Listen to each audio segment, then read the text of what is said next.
People have always wondered what waits beyond the edges of our world. Spirits, life on other planets, disembodied voices. It's human nature to want to reach out and ask, is anyone there?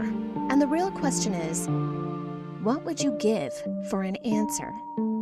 Maybe it's a whisper in the dark, or a presence you feel before you see. Maybe it's a light in the sky that doesn't behave like planes or stars.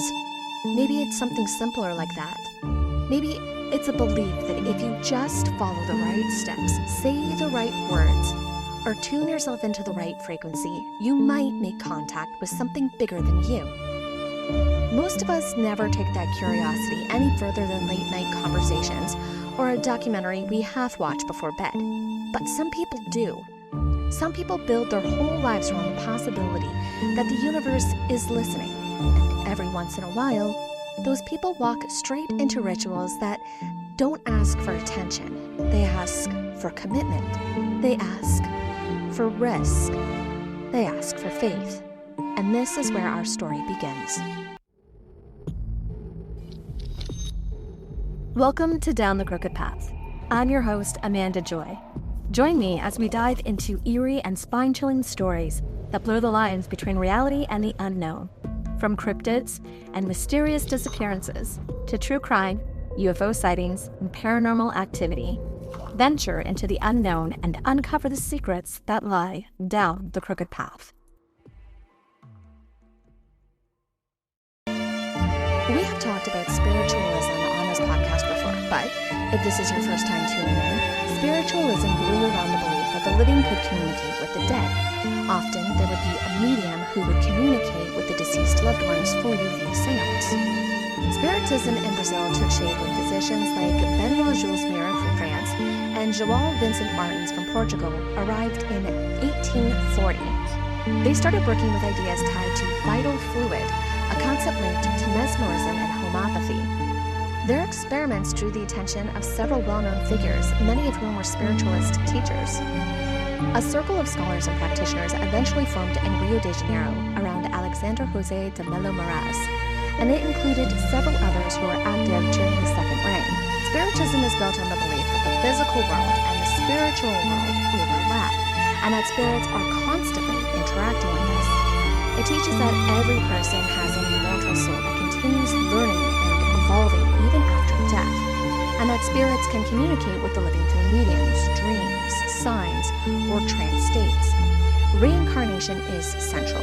The soul returns to new lives to correct past mistakes and grow morally. Spiritism also says that spirits exist on different levels of development, from confused or earthbound to highly enlightened, and that their influence can shape our thoughts, emotions, and intuition. At its core, it's a philosophy about moral progress, the survival of the soul, and the idea that the universe is full of intelligent life beyond what we can see. Modern spiritism in Brazil grew out of those early gatherings in the mid-1800s, but it didn't stay small. By the time the 12th century rolled in, people were meeting in homes, community halls, and spiritualist centers. Mediums sat with groups who wanted to hear from relatives who had died, and those sessions were treated like completely normal Families would show up with names, dates, and questions, and mediums guided those conversations the same way others might guide a prayer circle or a counseling session. Spiritist centers offered regular meetings, lectures, and healing sessions, and people walked in because they were looking for guidance and comfort. As the movement grew, the teachings of Allan Kardec became the backbone for many of these groups. His books were read in study circles, and people talked through the ideas together.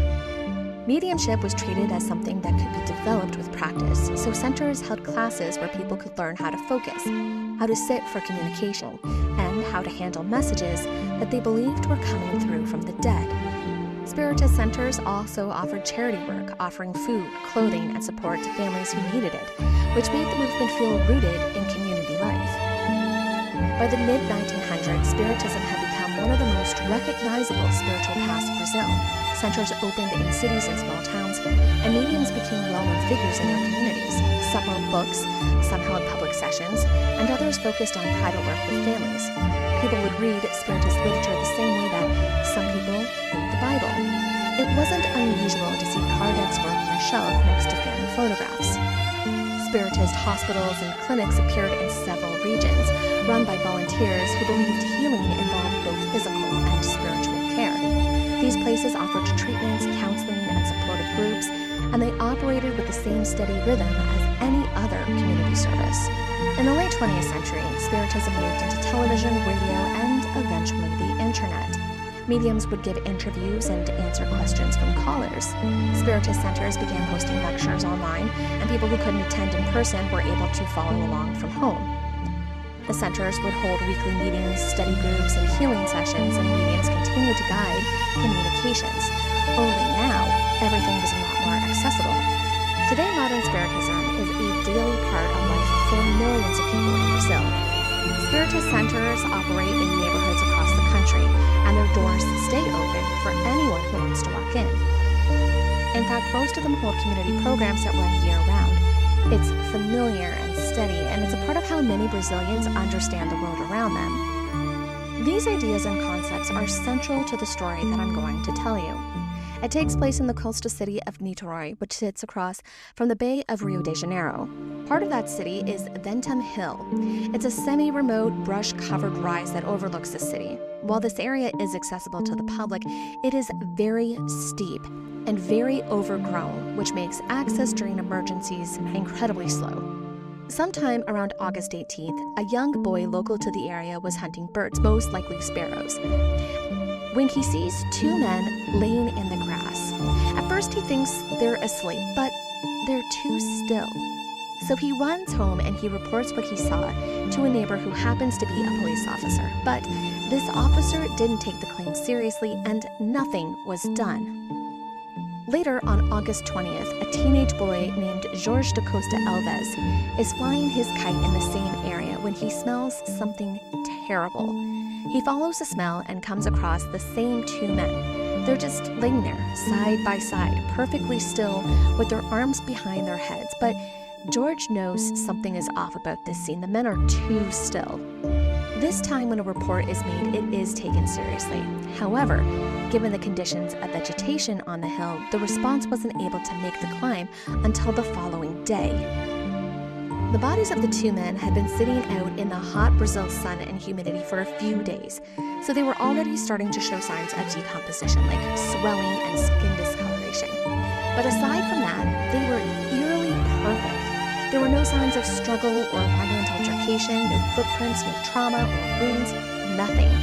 At least, nothing that indicated a violent end. They looked so peaceful, it's almost as if they had laid down for a nap and just never woke up. The men were laying side by side on their backs with their legs extended, wearing formal suits and covered with heavy waterproof coats. They were laying on top of cut palm leaves, like they made some bedding for themselves. It's clear that the leaves had been cut with a knife, but no knife was ever found at the scene. But the weirdest thing the men had on them were these lead masks, almost like goggles or a sleeping mask, but made entirely out of lead. And they were clearly homemade from thin sheets of lead fused together. The leading theory was that they were designed to block some sort of radiation, because lead does block radiation, but these masks didn't cover the whole face, so they wouldn't have protected against much. Next to the bodies were a few items. There was an empty bottle of water, a packet containing 2 wet towels, an improvised cup made out of foil, a wedding ring that was tied to a pair of reading glasses and inserted into one of the men's jackets. This jacket also held cigarettes and matches, and this person also had a wristwatch in their pants. There were 2 unused bus tickets from Niterói to Campos, square cellophane pieces that had some unknown substance on them, a newspaper from August 17th, a folded, unused handkerchief with the embroidered initials AMS, and some money that was hidden in a baggie. Now, it's hard to say for sure just how much money they had on them, as the currency they were using no longer exists, and there had been currency reform happening with the Brazil Cruzeiro. So the prices were unstable, but the closest anyone can estimate is that it was about to a few $1,000s American. When police searched the men's pockets, they also found a small beat-up notebook, and honestly, the contents were just weird. The first page is harmless enough, just a few math equations, some notes about electronic components, nothing out of the ordinary. But then you flip the page, and that's when things start to get strange.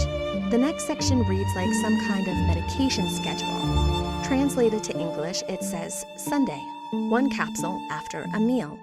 Monday, 1 capsule in the morning while fasting. Tuesday, 1 capsule after a meal. Wednesday, 1 capsule when laying down.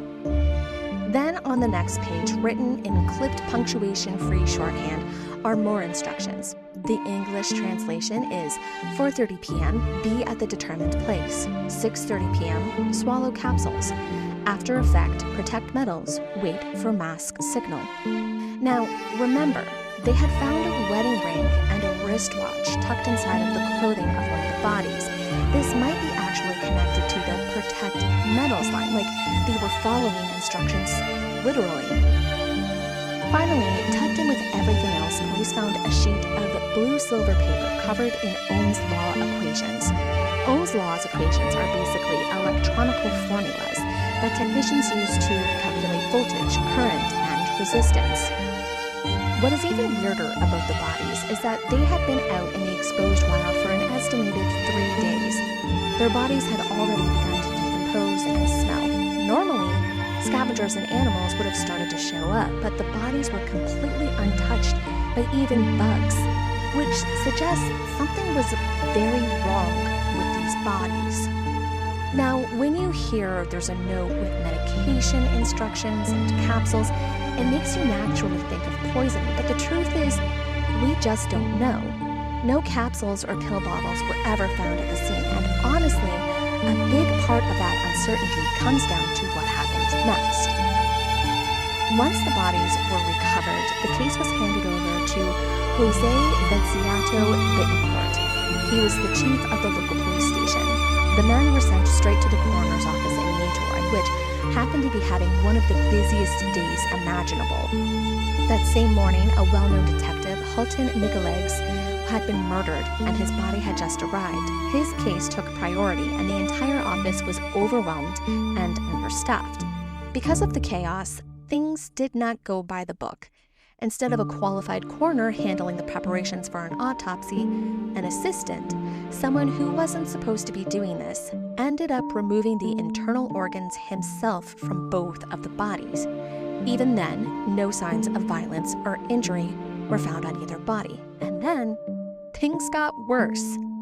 The actual autopsy was delayed for weeks. By the time anyone got around to examining the organs, they were basically useless. A reporter later discovered that the organs had literally been left on a shelf, just sitting there, deteriorating the whole time. No refrigeration, no preservation, nothing. By the time someone realized they needed to run a toxology test, the organs were too decomposed for testing. And even if they had been, the office didn't have the proper chemical reagents to run a full toxology panel anyways. So, in the end, the one thing that could have answered one of the biggest questions in this case, whether the men were poisoned, was simply thrown away. However, the easiest part of this case was identifying who the men were. They were Manuel Piera de Cruz and Miguel Jose Viena. They were 2 electronic technicians from Campos dos Goitacazes, a small town several hours northeast of Rio de Janeiro. Both men were known to have stable married lives, criminal history, and solid reputations in their communities. Their bodies were claimed by Miguel's brother Hervel on August 22nd. Miguel and Manuel were eventually buried in the Caju Cemetery in Campos, and the chance to determine what had killed them was essentially lost. But another big question was unanswered. The handwriting in the notes didn't match either Miguel's or Manuel's. Someone had wrote those instructions for them. Who? No one ever figured that out.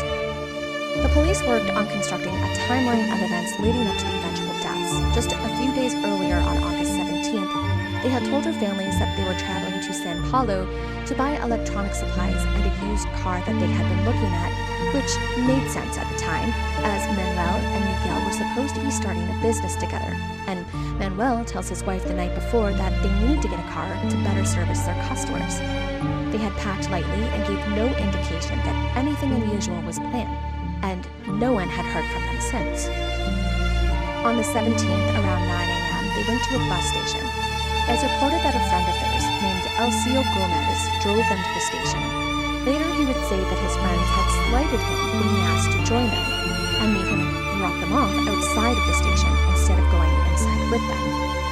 There, they boarded a bus from Campos to Niterói, which is not where they had told their families they were going to be headed. As it would turn out, Elcio was not the last person to see the two men before they left town.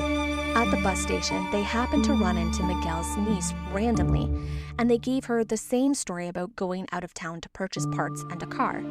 But the niece wasn't fully convinced.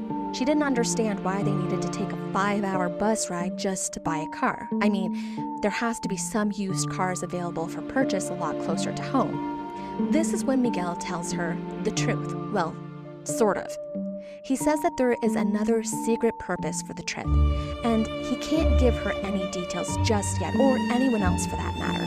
But when he gets back, he will be able to tell her if spiritism is real or not. So after getting into Niterói, the guys make their way over to this electronic shop called Hillside.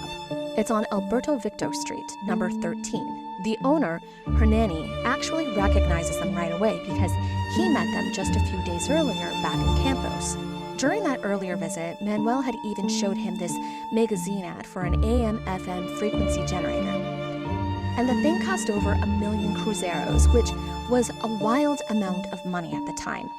Anyways, at the Hillside, they ask Hernani if he has some specific Philips component in stock. And Hernani's kind of thrown off because these two are experienced technicians. They know those parts aren't something you can casually find in Niterói. It's not that kind of supply hub.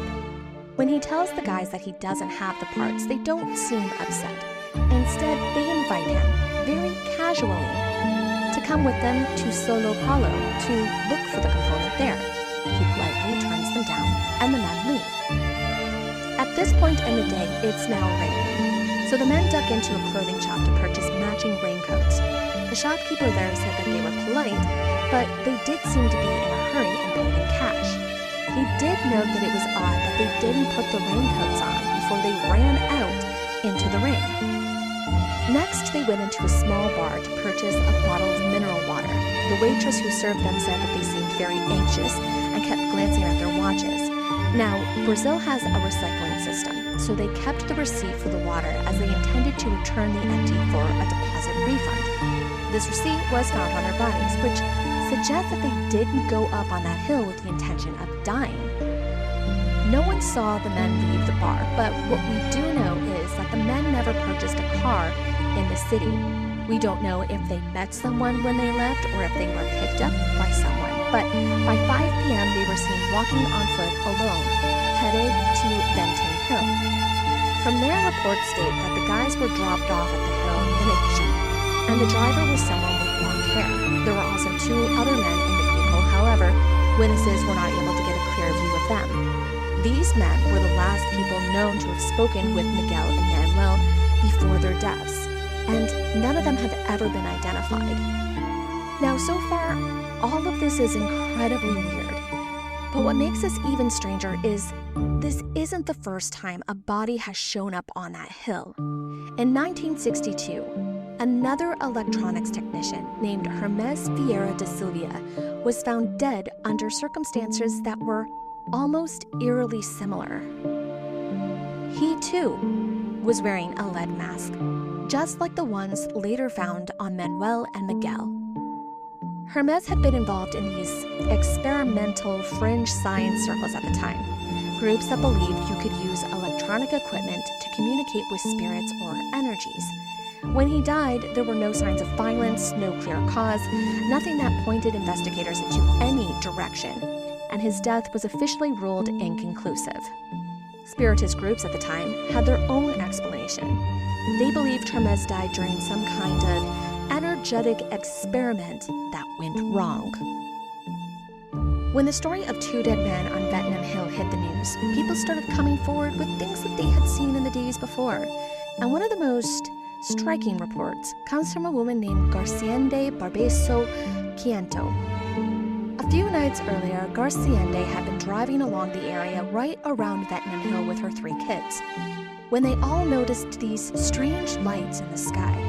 She actually pulled the car over and the 4 of them stood there, watching for about 4 minutes. She described it as a bright oval orange object with what looked like a ring of fire around it, shooting blue rays of light in different directions as it moved up and down over the hill. When she got home, she told her husband, Paulo Roberto, what they had seen. He went back to check it out, but by then the lights were gone, and honestly, they didn't tell anyone at the time. They figured people would think that they were imagining things. But once the bodies were found, they realized that they needed to report it, and they weren't the only ones. Police said other people called in with similar stories after the case hit the newspapers. While following up on leads in the area, the police also interviewed a couple, Carlos Macario de Vasconcelos and his wife Luisa Sales de Vasconcelos, who were living in a house only about 200 meters from where the bodies were found. They weren't the owners of the house, they were just overseeing some renovation work for the man who did own the property. Inside the house, the police noticed a large number of religious statues and images, which raised some eyebrows, but Carlos insisted that he had no connection to Spiritism or anything like that. Investigators had also gone back up the hill to sketch the scene more carefully, and during that visit, they found a small concrete marker pole about a foot tall laying in the ground. It wasn't part of any official boundary or survey line, so the working theory is that this might have been used as like a meeting point, a kind of landmark for whoever was supposed to meet the men up there, if they were supposed to meet someone there. Not long after the bodies were found, Chief Jose Bittencourt examined the lead masks himself and almost immediately broke out in this intense allergic reaction, red spots all over his body. No one ever figured out what caused it, but it definitely added another layer of weirdness in an already bizarre case. Now, because the first autopsy didn't give investigators anything to work on, they brought in another expert, Dr. Alberto Farah, and he was supposed to review the findings. Bittencourt checked in with him later, hoping for some sort of answer, but Farah told him the same thing. The cause of death was still completely unknown. As part of the investigation, the police, of course, searched the men's property and workplaces, and in their shop, police found this heavily marked up copy of a book called Vida no Planeta Marte, or Life on Planet Mars. The author, Hiroso Mays, claimed that the entire book had been dictated to him by a spiritual entity named Ramatus, and that the book laid out an incredibly detailed depiction of Martian civilization, depicting their families, cultures, technology, government, and even their entertainment. One chapter in this book focused on Martian airships and flying saucers, describing them as enormous polished metallic discs with portholes and glowing auras of polarized lights. According to the book, these ships hovered just above the ground and could withstand extreme heat and emit a magnetic field strong enough to disintegrate anything that came close enough to it. Another chapter explained that human spirits could be reincarnated on Mars, though native Martians would supposedly be able to tell who was local and who wasn't. Just more and more weird on top of weird in this case. And then investigators learned something else. Miguel and Manuel had already attempted this trip once before. 2 days before their deaths on August 15th, they took the same bus line to Niterói, but during one of those stops, Manuel suddenly became ill and they had to turn back to Campos. On August 17th, they tried again, and at the very same stop, Manuel once again felt sick. This time, though, they pushed through it. They got back on the bus and continued the journey that would lead them to Vietnam Hill. And this really begins to show some planning on the men's part. They were preparing for something. Remember that note that was found on them with the capsule instructions? You know, Sunday, 1 capsule after meal, Wednesday, 1 capsule while laying down. Well, here's the thing. August the 17th, the day they disappeared, was a Wednesday. If the schedule is legit, whatever they were preparing for started back on Sunday, August the 14th, the day before their first attempt. At this point, the case has gotten big enough and honestly strange enough that the federal police stepped in. They opened investigations across 4 different states. Now, at this point, the case has gotten big enough and strange enough that the federal police have stepped in. They've opened investigations across 4 different states. Even the Army, Navy, and Air Force intelligence services have gotten involved. And now they're trying to figure out whether whatever the men were doing on that hill had anything to do with an explosion that happened months earlier at Adafonia Beach. And Bittencourt, he's also traveled to Campos to dig into the men's lives. While he's there, he had LCO, that friend who had last seen Miguel and Manuel before their trip, arrested and brought to Niterói for questioning. A quote that he has stated many times when questioned about the events is the following. I have always been friends with both of them. Dielza can testify to this. Miguel, her husband, was close to me. As for Manuel, we knew he was going through a hard time, not financially, but morally, and we tried to bring him back to the right path.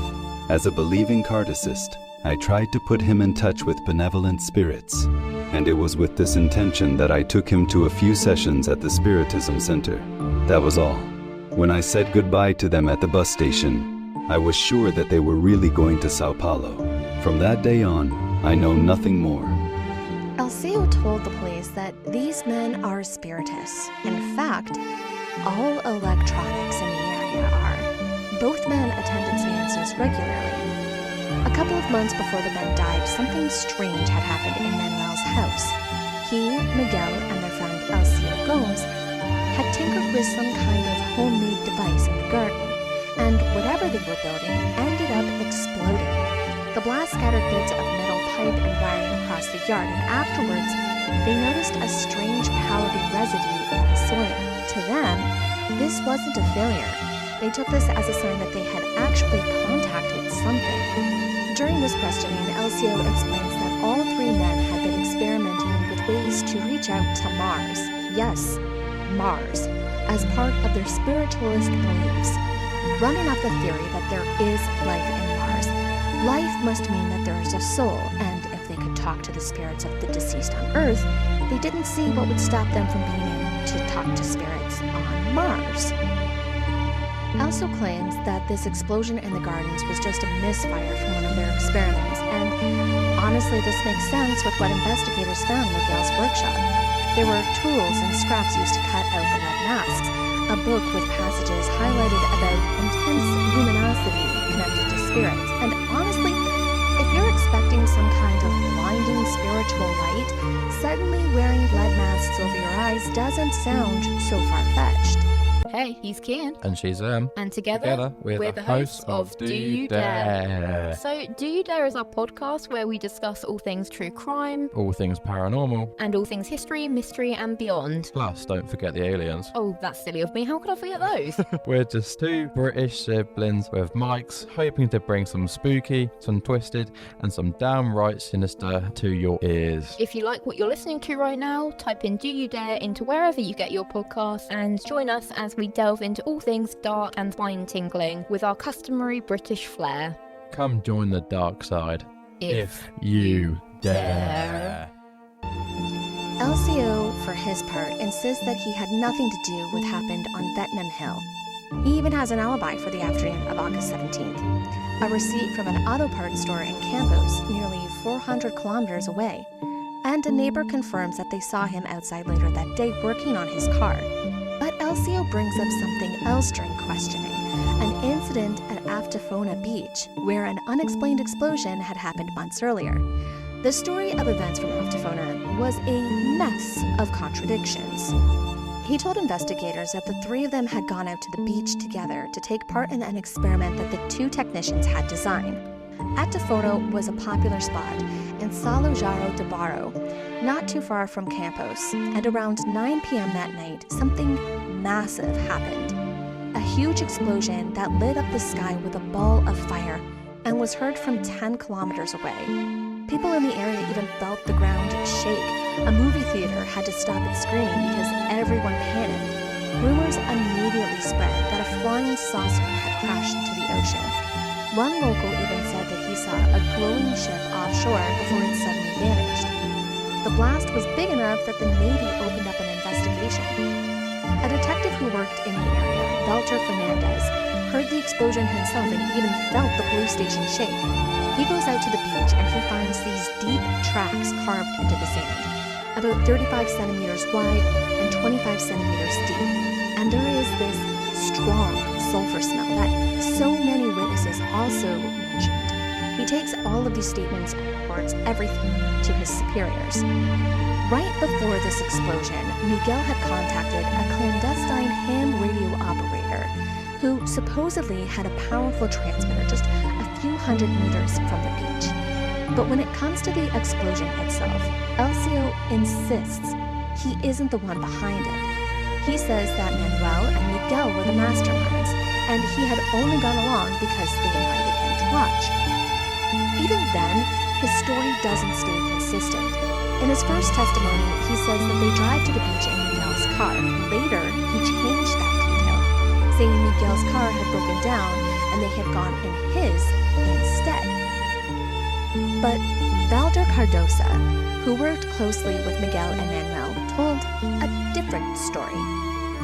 According to him, Elcio wasn't just some innocent bystander who tagged along. Valder said that it was Elcio who invited the three of them out to Atafona that night, hinting that they were going to witness something supernatural, but refusing to explain what. The drive from Campos took less than an hour. Valder also painted a picture of who Elcio was within their little group. He said Elcio was deeply involved in spiritism and claimed that he could incorporate spirits. He sometimes became Dr. Paulo, sometimes Dr. Samuel, and Miguel and Manuel believed him. And Manuel and Miguel believed him. They went to him for spiritual guidance all the time. Miguel struggled with asthma, Manuel with chronic abdominal pain, and according to Valder, Dr. Samuel always had advice. The four of them would gather at the shop for long spiritual sessions. Miguel and Elcio were the most enthusiastic. Manuel was more skeptical at first, but even he was drawn in. And the more the police looked into it, the more they realized that Atafona was not an isolated incident. Miguel and Manuel had been conducting similar experiments in several cities, Mackay, Campos, Niterói, and even across the state line into Espírito Santo. This was enough to get the military's attention. They wanted to know whether these experiments posed any kind of threat to national security. Manuel's wife, Nellie, later confirmed two important things.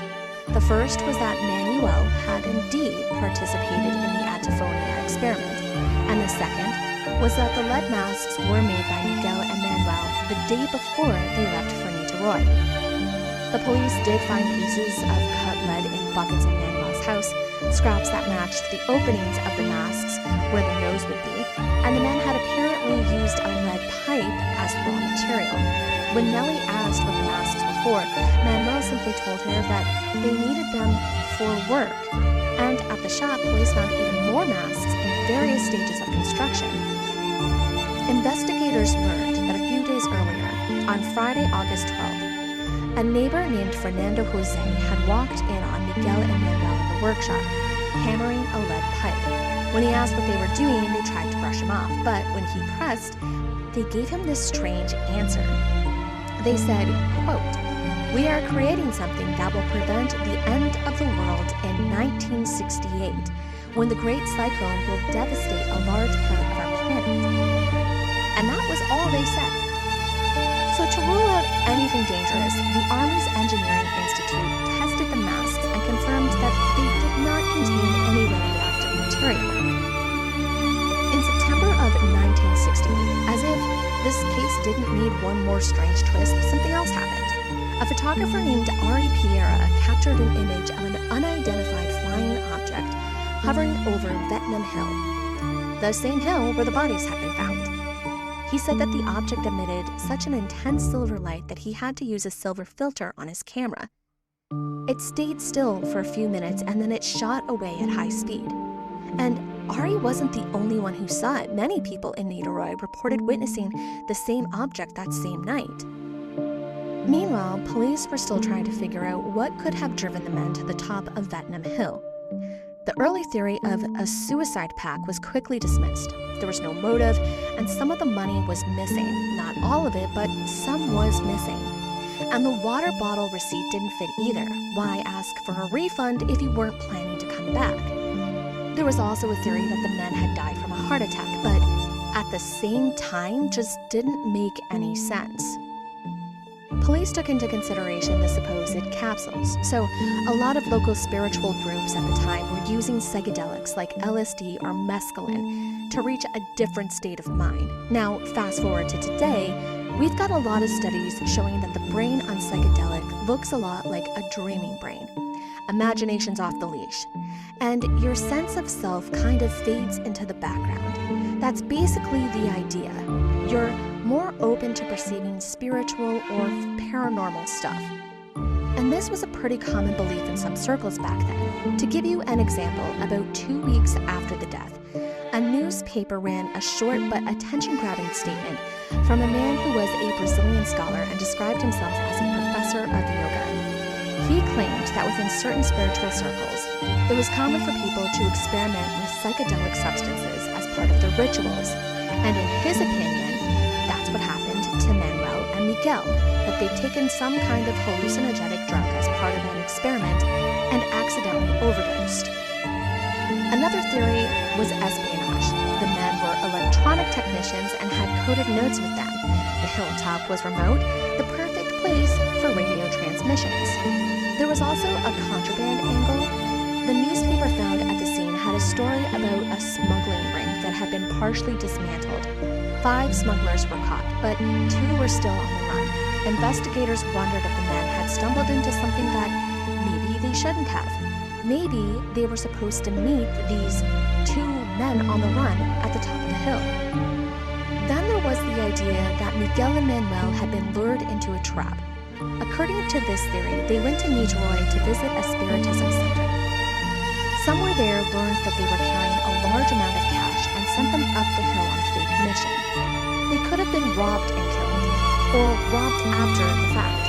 Since police didn't reach the hill until 4 days after the death, it's entirely possible that someone else had found the bodies first. At least 2 teenagers admitted that they had seen the bodies before August 21st, but this doesn't make a lot of sense because a fair amount of money was still found on the bodies. In February of 1969, a man named Hamilton Dezene told a judge that he knew what happened to Miguel and Manuel. Hamilton had already been sentenced to 50 years for other crimes, and he said that back in August 1966, he had been invited by 3 burglars to join them on a robbery job. According to him, they all met at the Spiritism Center in Niterói, where Miguel and Manuel were already waiting. Hamilton said that he drove the 3 men and the 2 victims around town until one of the burglars told him to stop. He stayed in the car, and several minutes later, the 3 burglars came back without Miguel and Manuel. Hamilton said they told him that they had to force the 2 men to swallow poison and had taken their money. Police brought Hamilton to Niterói for questioning, and his story fell apart pretty quickly.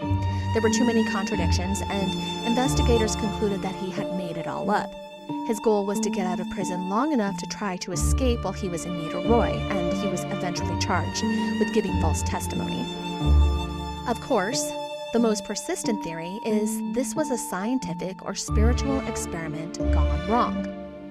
Alright, so Sir William Crookes was this British scientist hanging around the late 1800s, the same era when Alan Kardec was working on the spirits books. And just like a lot of folks in London at the time, Crookes had been to his fair share of seances and had seen some spooky stuff he couldn't really explain, like apparitions that showed up in low light. Now, Crookes is a big deal in the world of spectrophagy, which is basically the science of studying light. He knew that what we see as visible light is just one flavor of electromagnetic waves. Our eyes are tuned to pick up certain ranges of wavelengths, but radios and phones work on totally different ones. So Crookes, he kind of rolls with this idea and figures that maybe the brain could be sensitive to some mystery wavelength that lets us send and receive thoughts. He was basically thinking about a kind of mental frequency, like telepathy. There's no real proof behind it, but hey, he was just putting it out there. And even today, we've still got a ton to learn about how the brain works, so who knows what's possible? That's where it kind of ties back to Miguel and Manuel and the whole lead mask issue. You know, it's totally possible that they were experimenting with the same kind of ideas crooks had. Maybe they thought there was a hidden frequency out there that could tune them into something beyond the usual senses. So maybe what they were doing up on that hill wasn't so different from the kind of experiments Crooks was exploring. Just their own attempt to tap into some unknown wavelength to understand the world in a different way.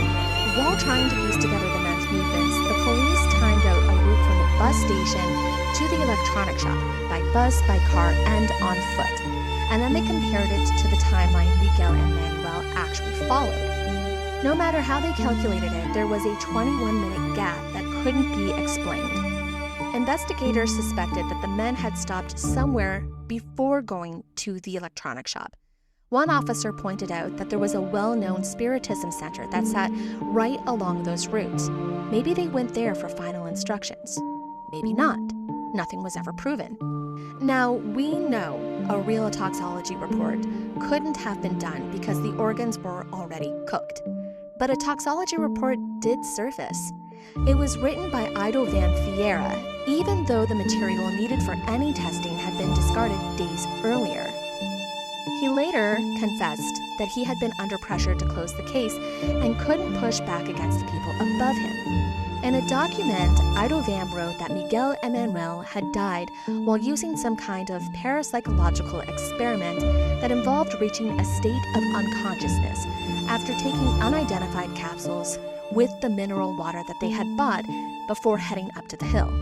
During the investigation, Ido van had reached out to a respected physician in Rio, Professor Silvio Lago. He was hoping for some sort of expert support.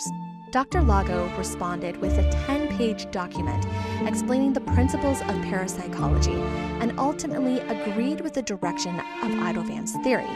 He wrote, quote, "My hypothesis is not far from the one you expressed by yourself, because I believe that, in one way or another, Miguel and Manuel paid with their lives for their inclination towards the supernatural and the marvelous."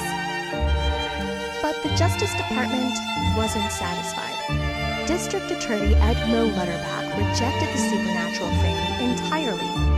In March of 1967, he sent the case back to police and ordered a new investigation, this time led by homicide detective Saulo Soares de Souza. His first move was bold. He demanded that the bodies be exhumed. On August 25, 1967, the exhumation took place. The task was assigned to Sebastiano Feliz, whose name had been mysteriously removed from the original autopsy report.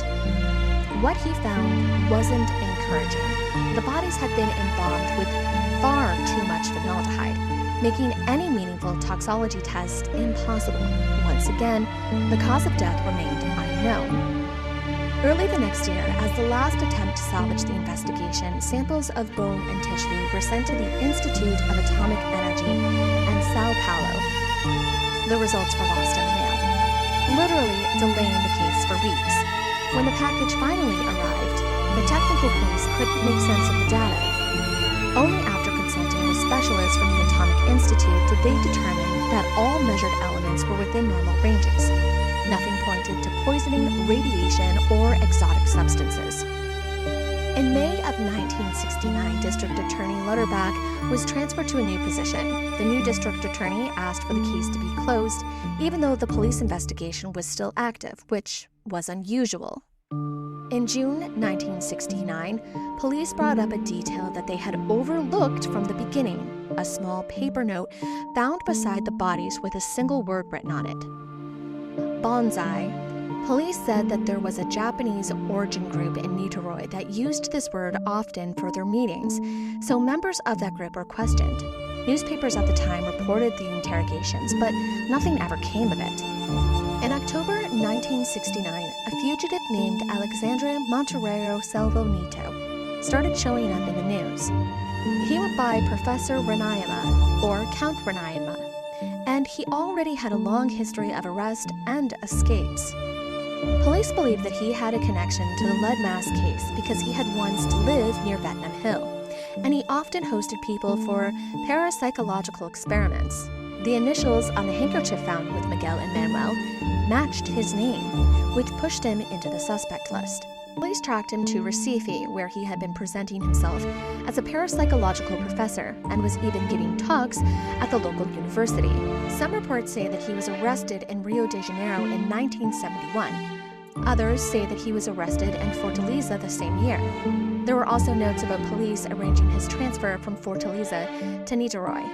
He told officers that arresting him was pointless because he could hypnotize them. In 1972, he escaped again before being transferred, and in April of 1973, he was caught once more. Even with all that, there's no record of police reopening the lead mask case after his arrest, despite earlier statements saying that they would. There's one more theory that's a little bit out there, but it's fun to consider. The Spirits book talks about what happens when a person goes into a trance. There's an entire section on it, and it says, quote, "The annihilation of corporeal ties is almost complete. The soul is only held here by a single thread, which any further effort on its part would break forever. In other words, when someone enters a deep trance, their soul drifts away from the body and slips into the spirit realm. And once it's there, once they see the harmony of the universe laid out in front of them, some souls don't want to return." The book even says, quote, "If he sees that his future situation will be better than his present, he makes an effort to break the links that bind him to the earth." So just for the sake of argument, what if that's what happened to Miguel and Manuel? What if they really did make contact with something beyond and simply chose not to come back? It would explain the strange lights people saw over the hill. It would explain how both men died at the exact same moment with no clear cause. And it would explain why nothing pointed to suicide.